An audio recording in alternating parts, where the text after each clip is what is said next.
Hello, everybody. Welcome back to the Soul Flowers podcast and the Soul Flowers show. I'm so thrilled today to welcome Paulina Nieliwocki of Blue Jasmine Floral. Hi, Paulina. Hi, Deborah. Hi, everybody. It's so great to see you. It's been a long time since we've connected. I think the last time was when we were both teaching virtually for Flowerstock. Yes, A lot has happened. a lot has happened. It feels like yesterday and a million years ago at this all at once. It's the Right, strangest thing. right. But you're returning to Holly Chapple's Flowerstock to teach in October, and that's kind of why I wanted to have you on as a guest to talk about your design work, your studio, and a little tease to remind people that they can learn from you in person this year if they want to join that wonderful event. And we'll share all those details in the show notes. So, Blue Jasmine, I know you're in New Jersey. Can you give us a little snapshot of where you are? And then we'll show a really quick studio tour. So we are in Berkeley Heights, New Jersey, which is basically 25 miles due west of Manhattan. So we just hop on a highway called 78 and we go right in. So we do service New York and Manhattan and Hudson Valley. We go all the way down to South Jersey. So we kind of cast a wide net when it comes to servicing events. So yeah, it's kind of a little bit off the beaten path, but it's perfect for us and we love it here. Well, it's off the beaten path, I guess, but you've got this population density that needs flowers, and weddings and events happen all around, right? They really do. And, I always say there is work for everyone here. I mean, everyone can eat. No one's going to be hungry. It is just so densely populated. There are venues everywhere and Wow. people are doing events.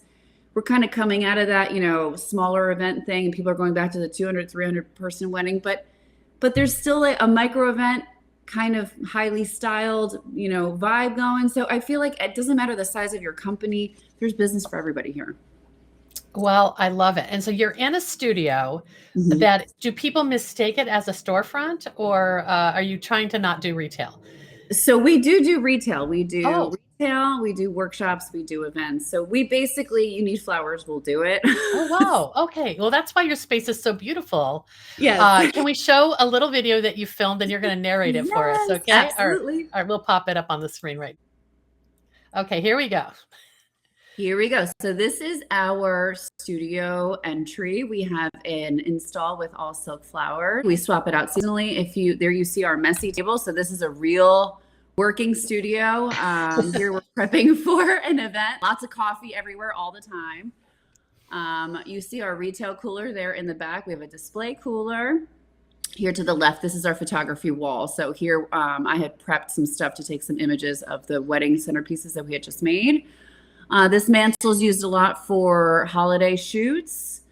Again, there is our display cooler for retail flowers. So we keep the retail flowers separate so that clients know what they can pull from.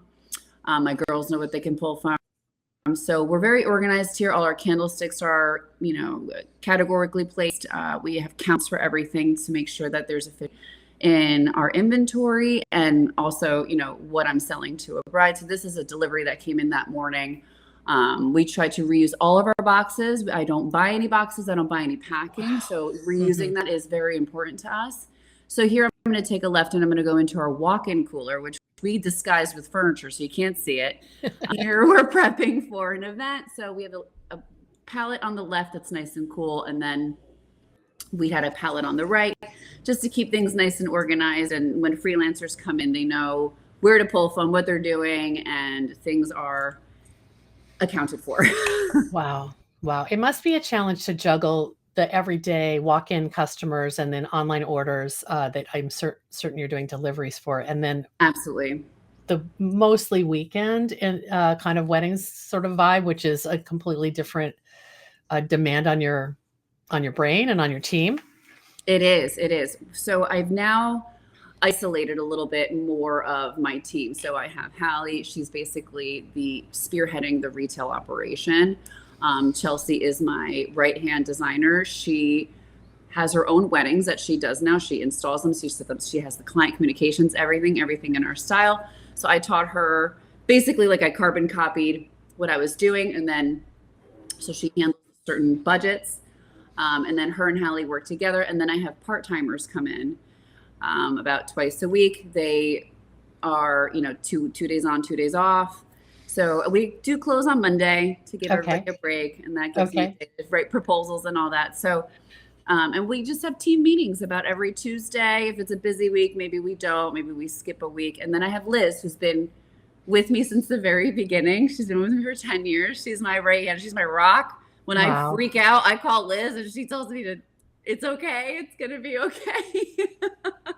And she does all my operations, all my financials, my books and everything like that to free up, like you said, my headspace so that I could still be a visionary for this business and lead this business in the direction that, we want to go in and see future things. And 10 years? 10 so years. you started Blue Jasmine 10 years ago. I started 10 years ago. Wow.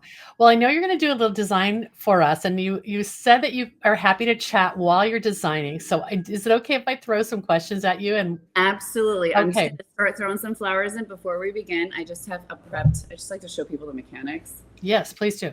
I do love a flower frog with a chicken wire cage, and I like to use clear tape. And this is the Floral Genius from Harmony Harvest. Pin frog, they are American made. They're the best. Their pins are the longest. Yes. I don't care. Don't go on Amazon. I mean, you go cheaper, you get what you pay for. Yeah. Invest. So when you're using those, obviously you put a lot of beautiful content up on your Instagram and obviously styled shoots and editorial. Then you can take the pin frog home with you. But if you're doing a wedding, are you more particular about what you let out of the studio so that you can get it back? Or I am. So we do mostly rentals when it comes to hard goods.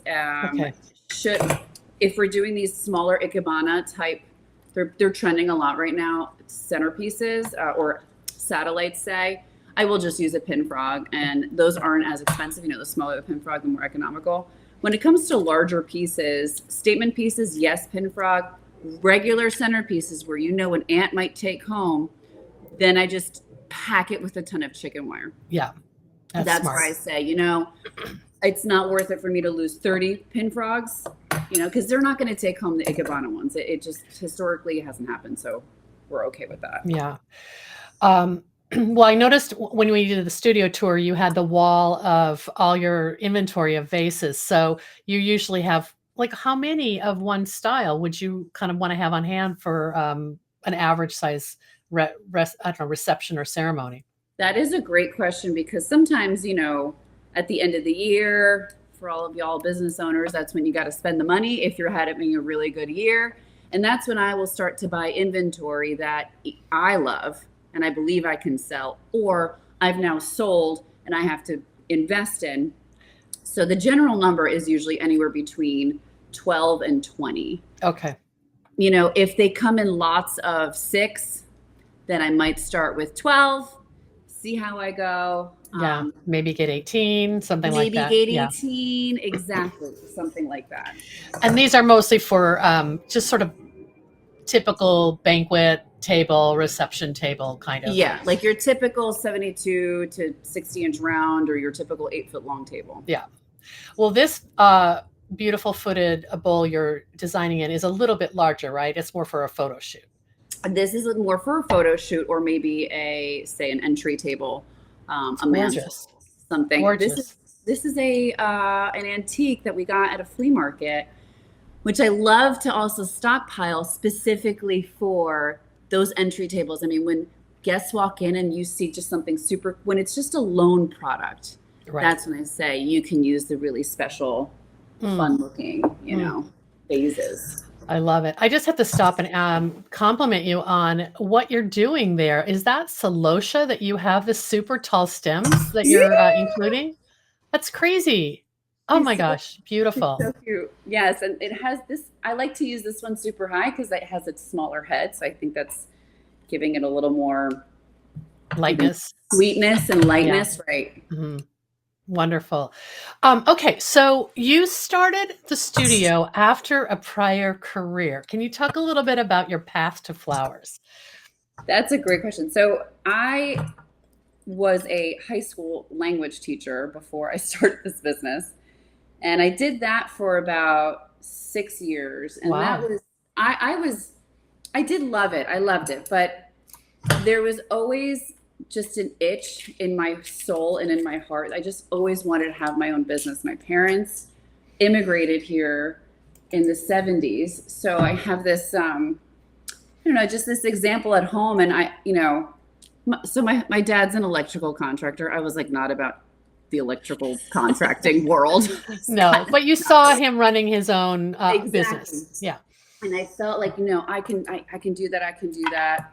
I wasn't sure what I was going to do. And my mother had said to me, she's like, listen, do you remember you used to make little tiny bouquets of flowers for your grandmother, who was my favorite person in the entire world?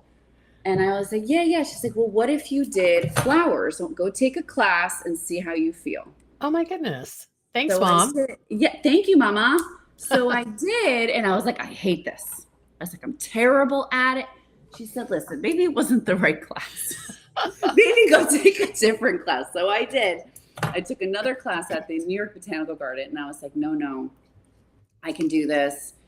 And then I just went 1,000 miles an hour. I found a storefront in a town called Westfield, New Jersey, which had great foot traffic. It's one of these kind of like destination downtown places, and yeah, I just opened it up, stopped teaching, and I said, well, I'll give myself 3 years. If I fail, I'll go back to teaching, and if I succeed, then I'll keep going. And then I just love it. Wow. threw myself in it. And I always say, people are like, oh, how did you get there? I was like, to be honest, I was just forced to design. I had an open studio too, and I had people just staring at me, and I was like, I have no idea what I'm doing. I had no idea what I was doing. Yeah. But that need to just do it is kind of what I feel like opened my mind to be able to start designing. Well, I guess that the option was go back and have to teach 30, adolescents. And this seemed like, oh, if you can do that, you can do anything, right? And you know what? I did feel like that. I really did. I said, I've handled a lot of adversity. I was like, I think I just need to try it. And you know what? I will say this, the teaching background gave me a really firm backbone on client relations. I bet. Because, you're dealing with parents. I worked at a private school. So I was very much reminded that I work for them. They were the client. They are my client. Exactly. Right. And their child needed to succeed. And it was, my responsibility to make sure that they were successful in everything, and in organizational skills and language skills and all that. So that kind of helped me deal, you get some difficult parents and you get some really nice ones. So I was like, brides, bring it on. Yeah. Exactly. I mean, if anyone is worried about Bridezilla, they just have to talk to private school parents and realize brides are easy. Oh my goodness. Not to trash anybody. We're happy for these clients, but they need to be, you have to kind of calibrate your communication style to hear and respond and all of that. That is so beautiful, Paulina. I mean, literally, you just whip that thing together in like minutes. Your aesthetic, we're going to look at a slideshow at the end of it, or in the second half of this interview, where you have shared with me many of your, I'm assuming that they're tabletop designs and styled shoots, but your aesthetic is very distinct. I feel like when I see Blue Jasmine on Instagram, it's just uniquely yours. To me, it's a combination of your color sensibility and your kind of your architecture and how you place. So maybe before we move on, I would love to have you talk about what we're seeing here and how do you make those decisions? So when it comes to color to me is the part of the cornerstone of design. If the color isn't right, then to me, the design is never actually going to get there. So I look at the whole flower. I don't look at just the face value. I'm saying this is a bicolor yellow pink. The zinnia has this, moody kind of hot pink with the yellow's now pulling from this yellow. So I'm always trying to have the flowers at least have a friend in color. So if someone's yellow, there's got to be either somebody with a yellow center or somebody with maybe the back of the flower has a color. So this is a Oh, little right. Right. more hot pinky. It's a little more red on the face. So I might place this closer to a zinnia that has a deeper redder center. So that's kind of how my eyes have started to make those decisions on color. And I like a lot of color. You I like all do. colors. I don't discriminate on color. I think that color is like what feeds my soul. It feeds my eyes, and you can make any color work. Really, I just think you always just it just needs a friend. So here I'm Right. starting with the peach. So the peach is going to pull into this deeper peach, and then I'm going to transition the peach into maybe a deeper orange. Okay. So it's I've really run it's tonal, subtle shifts in color that all speak to each other. exactly, and Oh, I pansies. brought these, and this is just a little plant. So I love to show people that you don't have to just, you can literally cut them off. Like I just Right. Oh my find gosh, them. that's great. They're super cute. Wow. Well, I really love it. And then the architecture and the placement, I think, is your other strength. And it's really hard to I don't know how you teach that. I mean, because you're obviously training your staff, and then Yes, you teach workshops. So how I'm do always. you under That's a. get people to understand that? It's it's kind of it's an interesting thing because I feel like depending on the day, I focus on different parts of the structural part of it. But basically, I'm always thinking about negative space and allowing these flowers to breathe. It's ultimately, I don't want the flowers to touch each other. If they're touching each other, I'm like, social distance them, like give them room. COVID was the best for my teaching, you know? Are you like one of those people who don't like her food to touch on the plate? Like you want everything in its own Oh, little corner. for certain things, I'm like, the sauce needs to be over there, all that kind of stuff. And basically, I really like to, so ever since I was a child, my favorite are the small flowers, the textural flowers, the tiny. So I have some nicotiana here, which I'm going to place last, Oh my probably. goodness. Oh wow. Love So it. this is like to me what like I'm like that's special. The dahlias are beautiful. Yes, they're special, but that nicotiana, it's just so cool. So I always like to keep a window, right, in order to then highlight that nicotiana. Because if it's all busy, then I Yeah. can't see it. So I Right. think I'm always thinking about negativity and kind of bringing things back a little bit. Right. And versus like a dense mound of a bunch of dahlias, which are beautiful, but then you can't really appreciate them. Exactly. It's almost like, so sometimes I'll use the analogy with like fashion things, if I'm wearing a head to toe Chanel, you're like, okay, Chanel. But Yeah. you're wearing the jeans and a white t-shirt and then the Chanel bag, the classic Chanel bag. Wow, look at that Chanel bag. It's almost giving a background of simplicity to allow the highlight to really shine. Yeah. Oh, I love that analogy. That's great. And I guess also I'm looking at this centerpiece, and I'm wondering how would this translate to a bridal bouquet? Because in some ways you're taking the same philosophy I that we're am. seeing here and putting it in, and it's a little more complicated to put it in it's not like a classic spiral bouquet that you're doing. You probably have a different technique for that. I do. I do a lot of weaving when it comes to the bouquet because the spiral was not allowing me to give the air and the negativity that I was really seeking. So for a bridal bouquet, I would just use less of the larger faces and just more of the smaller faces so that the texture can still communicate. And I can make, because now the petite bouquets are very trendy. They're very popular now.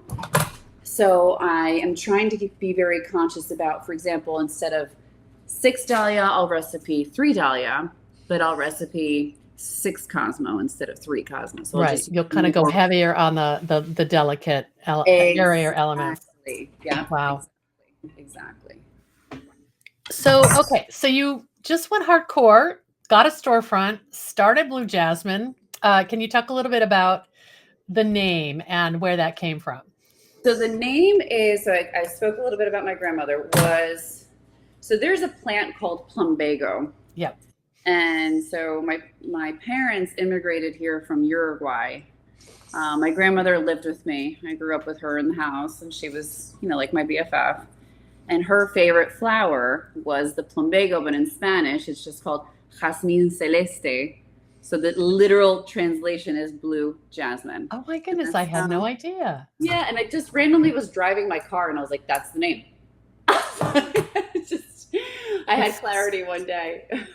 Well, I think it's also confuses people like, what? There's a blue flower? And I know, right? jasmine? Like, is that real?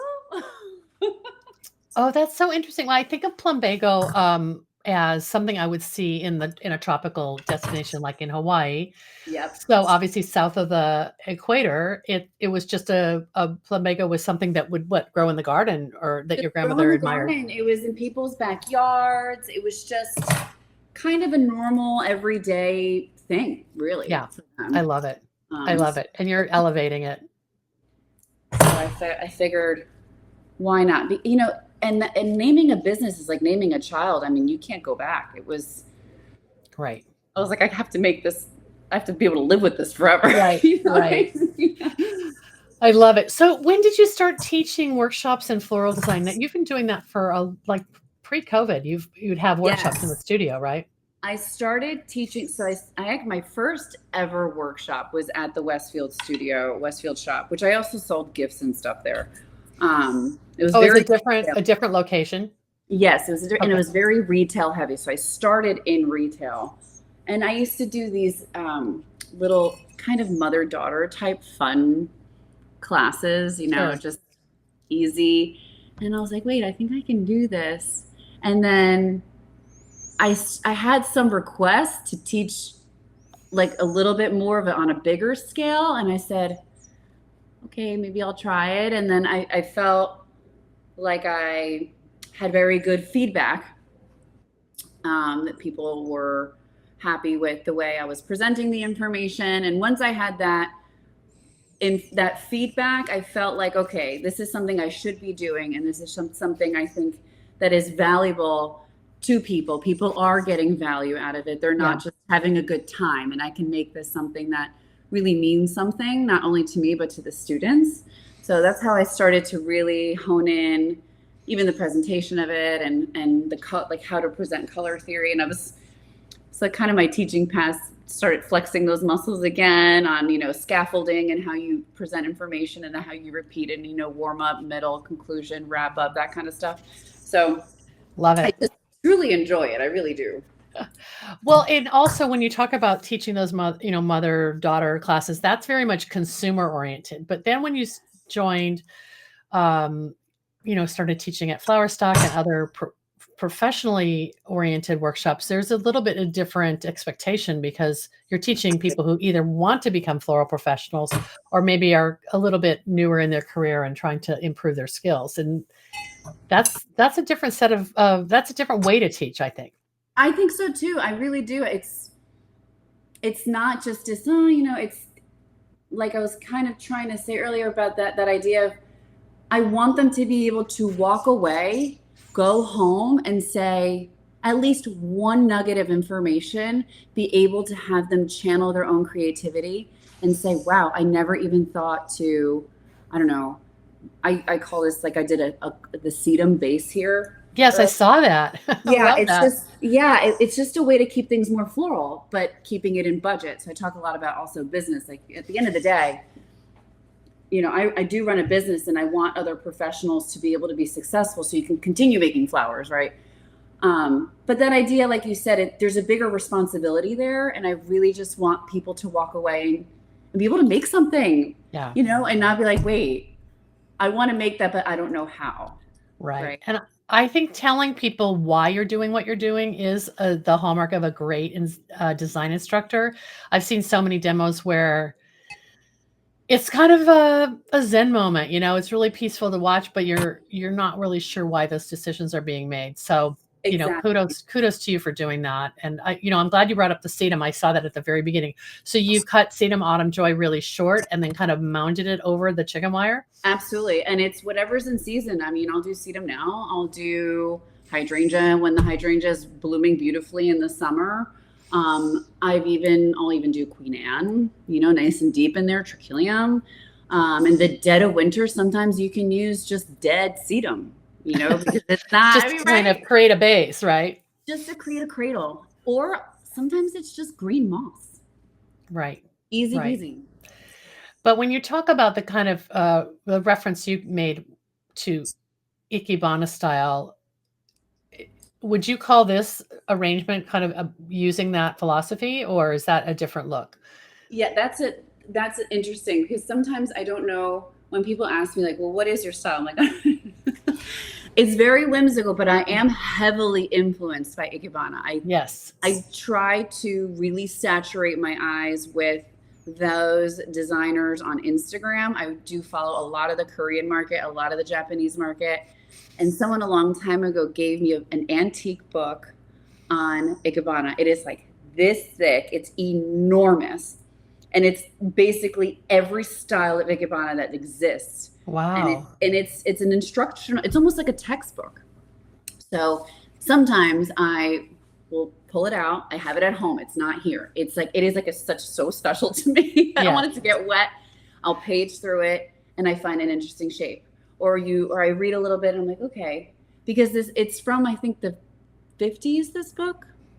So I just love the nuance in Ikebana and how tiny, and it's about finding the perfect branch and the perfect thing and editing something just to make it what you want it to be. So, you're right. I mean, you could do something like with 5 stems and it would have this harmony to it. Oh my God, exactly. The harmony and the flow and the grace. It's incredible. It's such talent. Well, I see pieces of it. I mean, it's modern. What you're doing is very modern. And I love the word whimsy because you can't help but smile seeing what you're creating. You're adding some Japanese anemone in there right now, which I absolutely love. I have in my front garden and I haven't cut it yet. And now I'm realizing I better use it before all the petals fall off, because although you have some that have just the seed heads, and that looks cool too. And you know why? Because I love the texture of the seed head. I think that little teeny tiny little puff ball adds a little charm to it. And if you notice, I kind of start top down. I do a lot of the big stuff first, and now I'm layering in. So I'm almost done. I'm layering in these smaller pieces, almost specifically for that reason too, because they're so delicate. I don't want anybody crashing into them.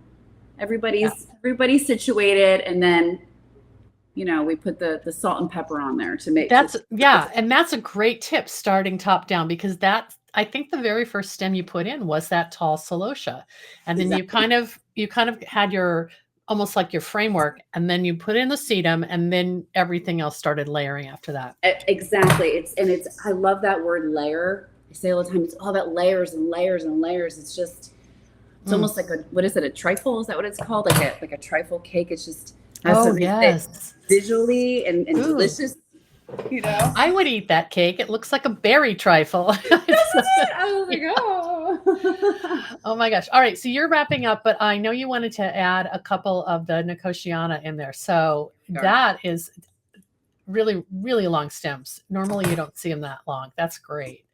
This is Montana. She's a local farmer from the French press. I procured all of the blooms from her. And my philosophy is, if there is stem length, that is what I'm going to float high. If we've got shorty stems and it's just the freesia that's tall, some people think freesia is super basic. I love it. I don't care. It's whatever is long. I'm going to use that stem length. So I'm going to go right next to this celosia. And this is going to add height and movement and dance into it. And then I'm going to give it a little beautiful. When you started, were you in a situation where you pretty much were having to go into New York to West 28th Street in that district and buy all your flowers, or did you have wholesalers in the New Brunswick area? We had some wholesalers. I was struggling with getting varieties that I want, because it was 2014, and it wasn't necessarily a time that Japanese sweet pea was easy to come by from the wholesalers. So I had to go to New York for events and all the specialty stuff. It was exhausting though, because you have to leave at 4 a.m., get there by 5, park your car. You're already 4 coffees in. You gotta pee. You gotta find a bathroom. You almost have to take someone with you so they can move the car because you get busted if you park on the street, right? Oh wow, I got towed once. It was not fun. Oh dear. But you do what you got to do, and then the wholesalers started to really pick up and just start offering what we needed as designers. And the local, we got a co-op finally, and all Yes. the local farmers. It was so exciting. I was like, okay, great. And they started growing stuff. So we're in a really good place right now where we can source a lot more local product than we were ever able to. And I think COVID really, really, to say like the negative space. That looks great. Really, I think helped the local. I think a lot of people got sick of what they were doing and had the energy and had the space and the creative mind to open and start a flower farm, and now they're flourishing. And I'm like, yes, I'm so happy. It's Garden State Flower Co-op is the New Jersey one, right? Yeah, there is a one in South Jersey as well. I mean, I would love to shop from them too, but they're just a little too far. Yes, I know which one you're talking about. There's a second one. That's amazing. I'm asking you about the farms that you source from because I'm leading up to the news I just heard from Holly actually that you bought land and you're gonna start growing. We did. We bought land. So my husband and I bought 20 acres. We are 10 clear, 10 wooded. So it is actually the oldest home in the town. Our house is 290 years old. Oh, I mean, so this right where you live, you bought this property. Yep, exactly. Oh so I'm only, actually, I'm like, what, 20 minutes from here? Not super far from my studio. I plan on also building a barn there to possibly do some workshops on the land as well. Absolutely. So it's very exciting. We moved in July 7th, so we've only been there a few months. Super recent. Super recent. And the man was very elderly who lived there. He had no children, and he was alone for about 12 years.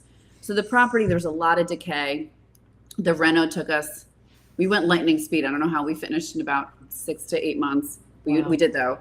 And so now we're doing external cleanup. So because it's fall, right? So this makes sense. So right now we're getting rid of a ton of this like invasive vines, things that are killing things. So the wood line we're clearing it up. Actually, the guys are there today clearing out. The backhoe's there. Yes. We're redoing the fence. We might get some animals. We do live next to a cattle farm, so his cattle come to our property and do graze the pasture. We do hay. So that's our farmland assessment currently. So by next year, I want to see if I can start trenching because it is clay. So we will have to trench and then backfill with some compost and then start a couple of acres with either peony. I really want to do specialty daffodil. I love it. I just love them.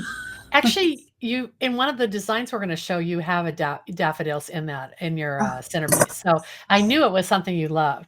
I do. But Paulina, this is such a natural kind of evolution for you because as an artist, you want all the cool stuff, and maybe growing it yourself is one of the solutions.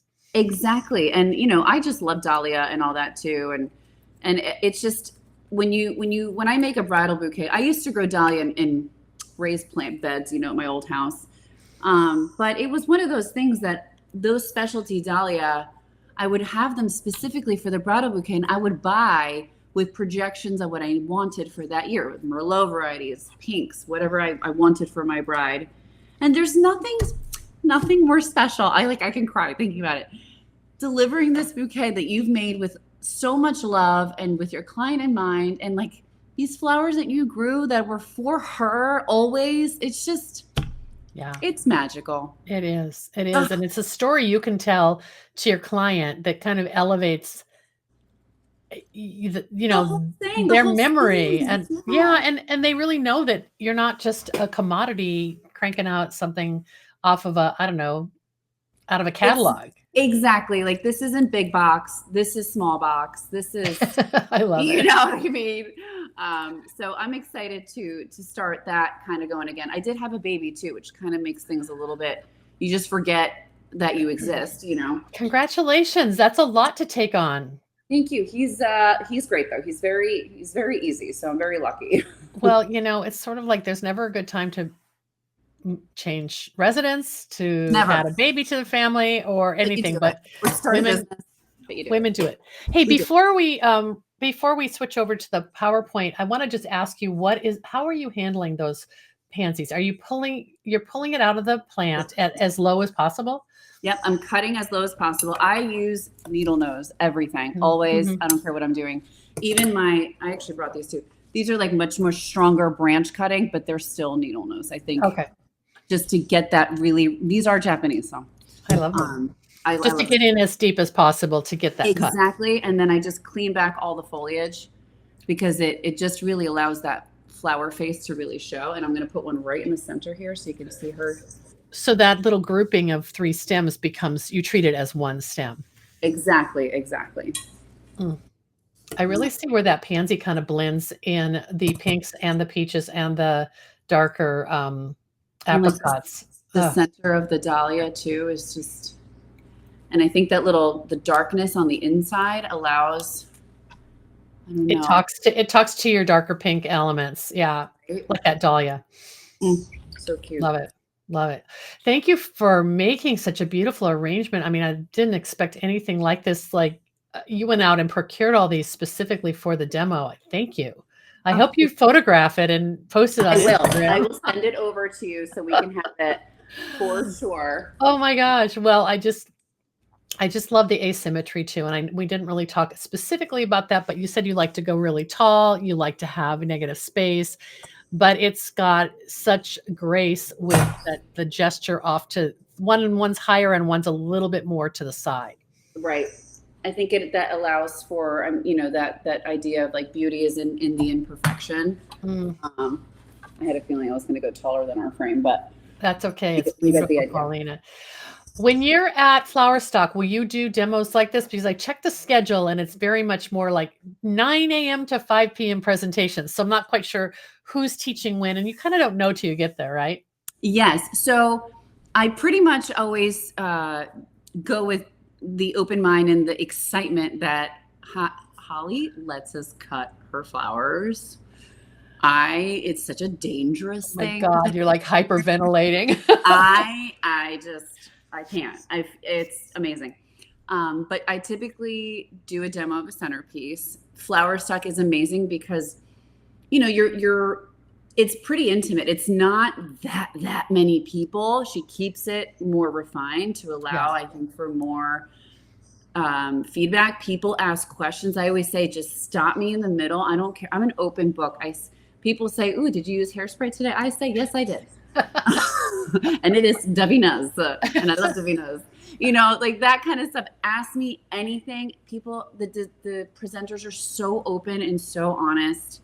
Holly has always been a mentor for me. I've always admired her, just everything about her, not only her design, her use of texture, her use of foliage, when she uses those muddy colors, I'm a very bright person, but I love looking at that, and there's something. I try to influence myself and use some moodier tones sometimes.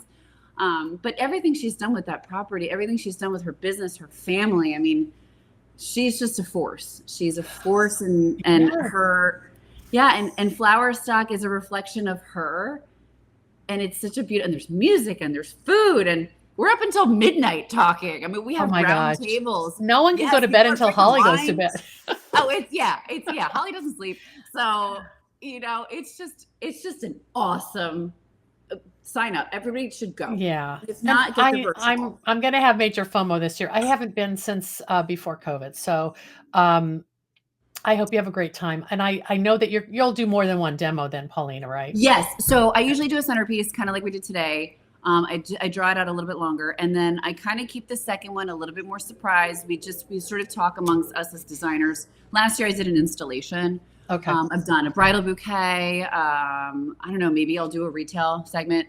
So we'll kind of talk on site and see what fits best in the itinerary, just to get the most out of every presenter and provide the most for the participant. Right.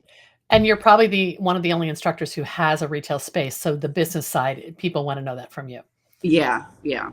I also love that that you are starting your own farm because I know that Hope Flower Farm probably was in the back of your mind when you bought that property. So God. good for Yes, you. yes. I said to my husband, I said, "Oh, Chris, are you ready to start harvesting flowers and running irrigation lines?" And he's looking at me. He's like, "Okay," because he knows I'll go 1,000 miles an hour with it. Yeah, And he said, yeah.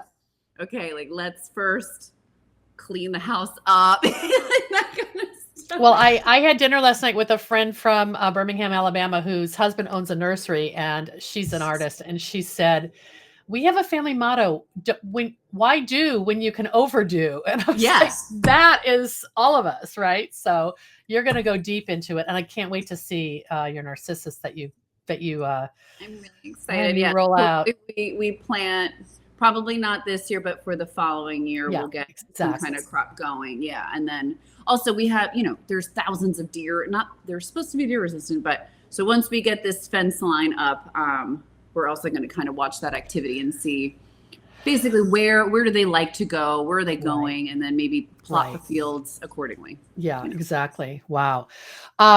All right. Well, this has been amazing, but I have 15 slides that we put Yeah. into a little PowerPoint that I want to Take have a you look. narrate.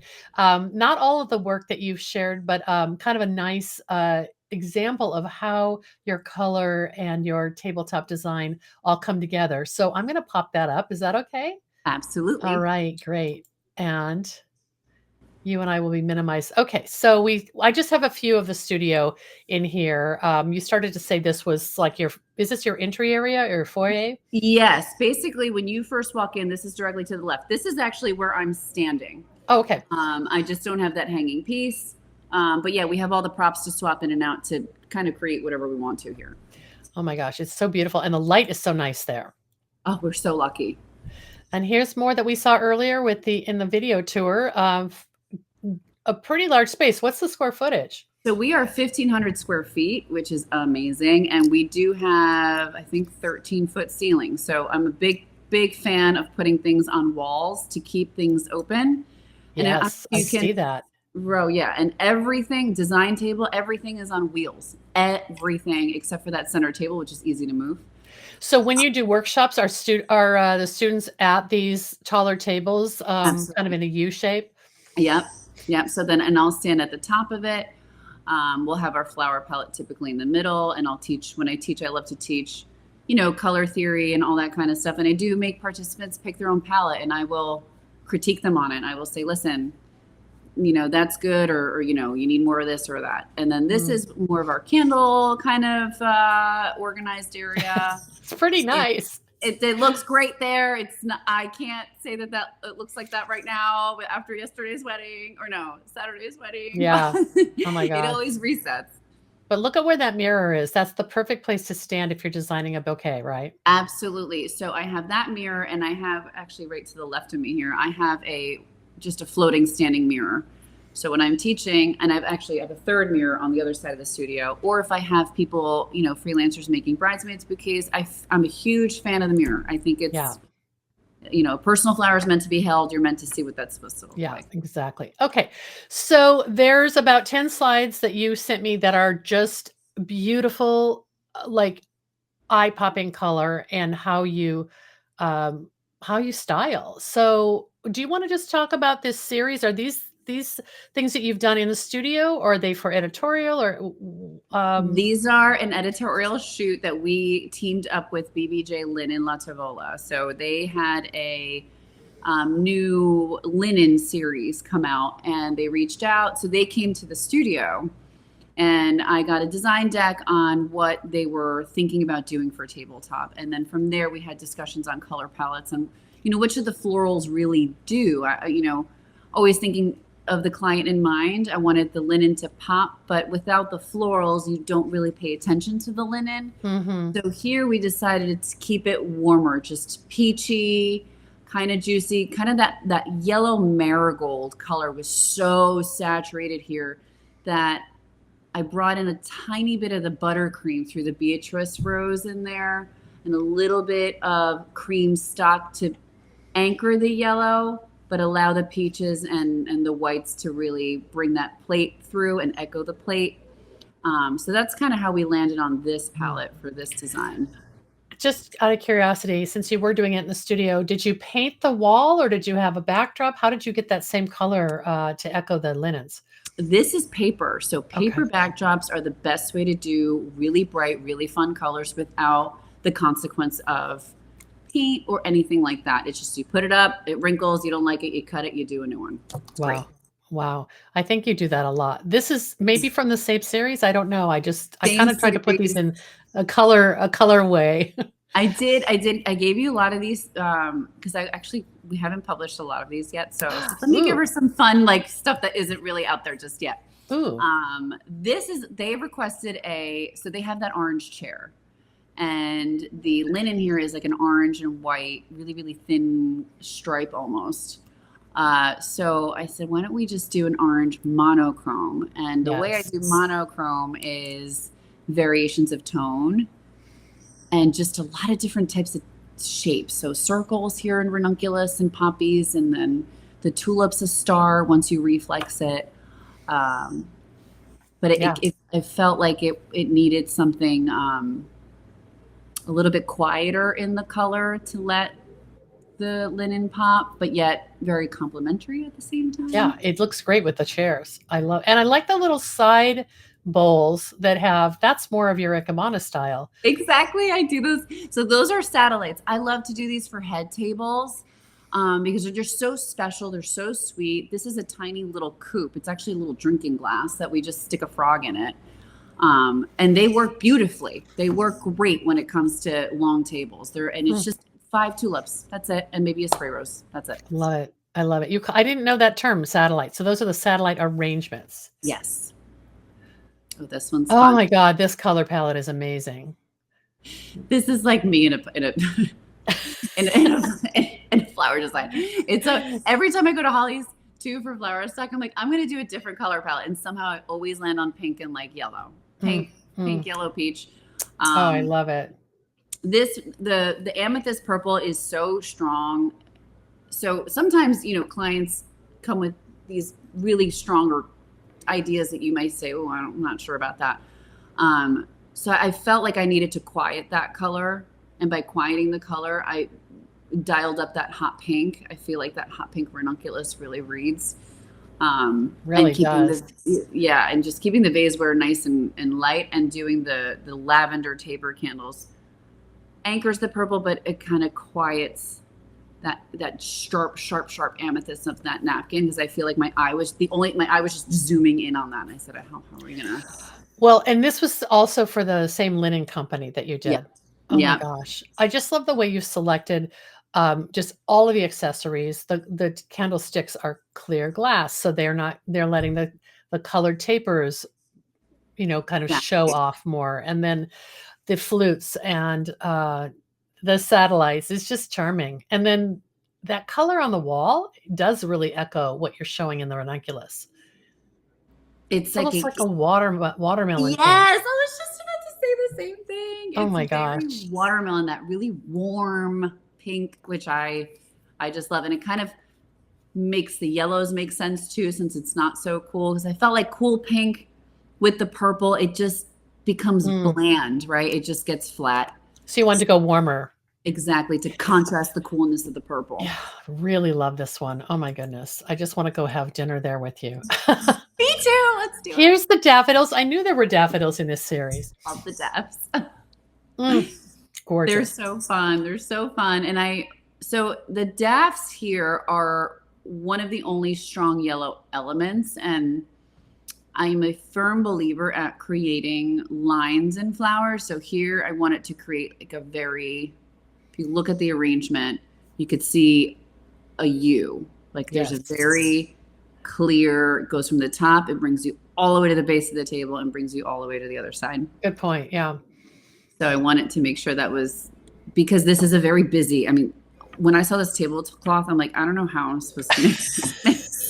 Deborah, I'm not kidding. I'm like, I should just put my disco pants on. Exactly. You could make like wear a dress to a Twiggy party or something in the 60s. You're right. And then that lavender, you just echo it a little bit in the bud vases, and it's just subtle. It's super subtle. Super, super subtle.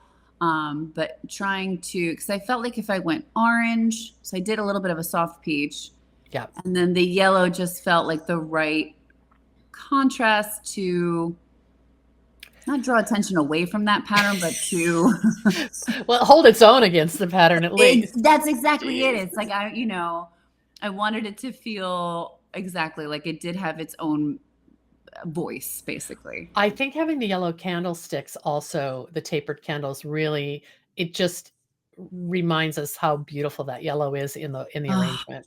yeah, and it helps you not bullseye the table. So I always say you have to extend the colors down a long table. Mm.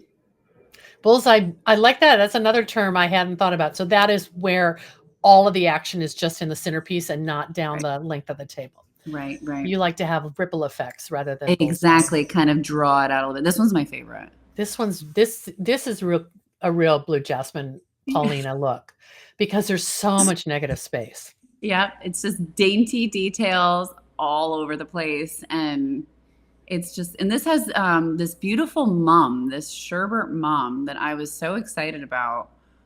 It kind of gives it like a purpley, As I say, it's almost like a mauve. like a mauve. And Yeah. I was a little apprehensive about it. And I just feel like the mauve actually, I love to use the word quiet. It just Yeah. quiets that contrast and just allows things to feel more flowy. Yeah. I Because you just do was, have that bright sherbet, like oh yeah, creamsicle, orangey yellow too. absolutely. And those Mm, Columbus tulips with that bicolor, oh, they're delicious. I love that one. Wow, I could look at these all day long. I feel like they're little worlds you've created, and I could just kind of Yes. write a story about them. This Come one with me. surprised me. This one's maybe more saturated in color. Yep, this is not something that I necessarily do these reds. I was like, oh, let me throw it in there. And the reason I threw it in there is because this was spring. Hmm. And this was a maple tree that was starting to bud. And see the picture, you can't see it so much, but that branch has this beautiful red tip.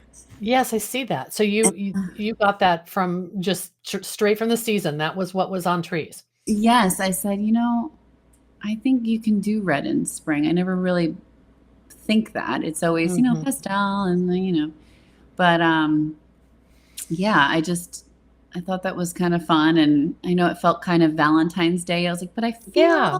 I feel like, it could be really fun. So I just threw that in there to show just a totally different palette. Well, but look at the daffodils that you have in there. They're kind of the lighter breath of fresh air in that Yeah. kind of contrast. So fun. Just a few more to show. We could talk about these. I thought this was like, okay, we're talking about blue jasmine. Let's see the blue flowers. Here you go. I had to throw it in there. So this is another, it's not exactly monochrome because there's a little bit of the purple in there. Yeah. But this compote is actually teeny tiny. It's only, I think, 3 inches, maybe 4 inches in diameter. Wow. Well, you see the mascari in there, so that makes sense because they're Yeah, tiny. Okay. they're so Wow. tiny, and I love how something so small can feel so impactful. Mm, And blue, how we know blue is such a hard flower color to come by in flowers, and this is basically all the blue you can kind of source, and just kind of in my typical design style. it's really charming. And I liked the gold against it. I thought that was kind of fun with the teal. I was like, oh, let me just, I love it. I you would love think it. cool, but let's go warm. Yes, that was I fun. love it. Oh my gosh. And the delphinium is so terrific. Oh, Uh, I think we saw maybe a version of this with this tablecloth, but this caught my eye because you had, there is, there is some, is that freesia in there that you were talking about using? is that freesia? That might be Alstro. Oh, alstroemeria. Yeah, you're Yeah. right. And, again, just a lot of negative space, a lot of soft, This one was apricots. interesting because this was a lot of big faces for me. Oh, you're right. Like, oh, I threw an orchid in there. You see the orchid kind of darting back to that orchid was magnificent. To the But it right of had the that, stemware. yes, and it had that little, tongue that was kind of pinky orange, which is just so special. Uh, Right. so I felt like, okay, what am I going to highlight in the negative space? And I was like, let's do the alstroemeria. So this was kind of a fun, that's a little bit Okay. I different. like it. I like it. I like it a lot. Oh, that's the Alstroemeria, yeah, and Yeah, and here's this is the maybe other girl. Mm-hmm. oh, these are orchids that you're using. Oh, the oncidiums. I love them. Yeah. Oh, they're so textural and sweet. So here you see the arrangement without any of the tabletop next to it. Um, and you could see a little bit more of the texture. I wanted this to feel a little bit more, I also have more greenery in here to make it feel a little bit more lushy. Also, Paulina, you didn't have sedum, but it's almost like you used those miniature narcissus to mound over your My, mechanic. yep, I did. I love anything that's very true. Anything in a spray is a great way to hide a mechanic because you have multiple heads on there. I cut them all the time individually and I pack them in there. Not for retail. I do that for Yeah. events, photo shoots. I'm always like, don't do that for retail. But it's a great way to maximize and not be an overpowering thing. Something No, kind of it's subtle and subtle. sweet. I love it. Okay, just two more, and there's this one and then an installation, and I don't know if they're from the same event or not, but this is a larger scale installation or arrangement compared to the little miniature mascari. This has Little babies. This is actually a entry table design.